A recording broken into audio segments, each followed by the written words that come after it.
that are past the point of unscrewing or where PB Blaster could do anything. And although it is not something I like to reach for, a lot of times my ultimate problem solver is an angle grinder.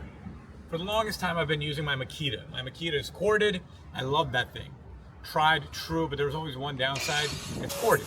I always need to bring my angle grinder plus some kind of power source. And again, it was just extra. One more thing that I need to put somewhere, one more thing that was getting dirty outside. For the longest time, I've wanted myself a cordless angle grinder.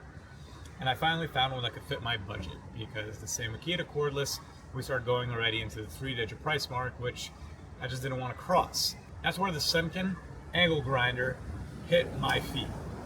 I got this guy because A, he had everything I needed to hit the ground running. When you get it, you literally get everything you need. You get your angle grinder, which is nice and ergonomic. One of the things I liked is how it looked, and it really does feel great. The grips on it, and how it tapers down here by the hand. Furthermore, they give you a 20-volt battery. Boom. You get a nice grinding disc. It's more of a sanding disc, but a big beefy one, which I love. I have my own cutting wheels. That's what I use them most commonly for. If I look further in here, they also gave me gloves. They give you the carrying case. So this nice little carrying case came with them. You get the handle for it, which is great because again, when you get a grinder, you don't want to also be picking up everything afterwards. My Makita, I had to get the handle for it aftermarket, which was just a little annoying, but again, not something that I like doing, having to buy extra. You also get a safety guard for it. I'm going to be installing it later. I'll be honest, a lot of times at work when I'm working with a cutting wheel, I like all sides of the cutting wheel to have access. Sometimes I even need to take the handle off. But having this guy is great. It would go right around this silver piece on the grinder. You just pop it off. When you have the wheel off, you can install it. And it's a great safety measure. I do recommend using this, and I do use it depending upon the job I'm doing. Furthermore, you also have the fork for the install.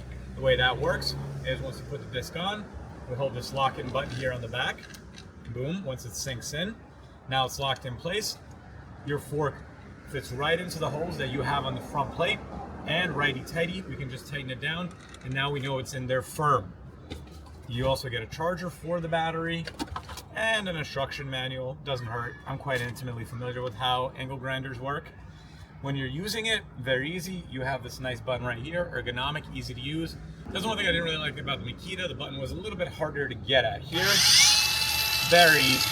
It kicks in right away. Now, what you're hearing, this is not full blast. That is only the second level. You release it, it automatically bounces back, turns off, and if I want to, I can even crank it up to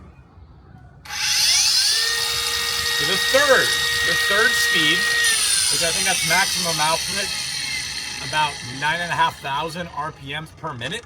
That's really heavy duty. I'll be honest, I'm not sure we're gonna need that much power, but it's good to have it. Because I better have it and not need it than need it and not have it.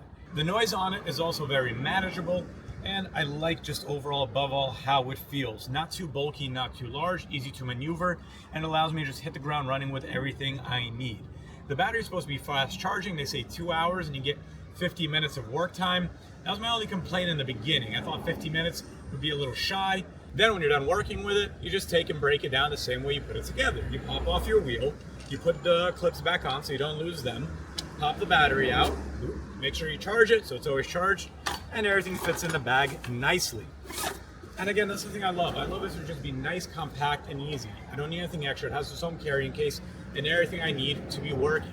The battery, the charger, the forks, overall, great. I haven't found anything bad about it. I haven't been using it for long, but I do put all my tools through the ringer. I'll let you know if anything bad pops up, but I have high expectations. Hopefully you found this helpful. Stay handy.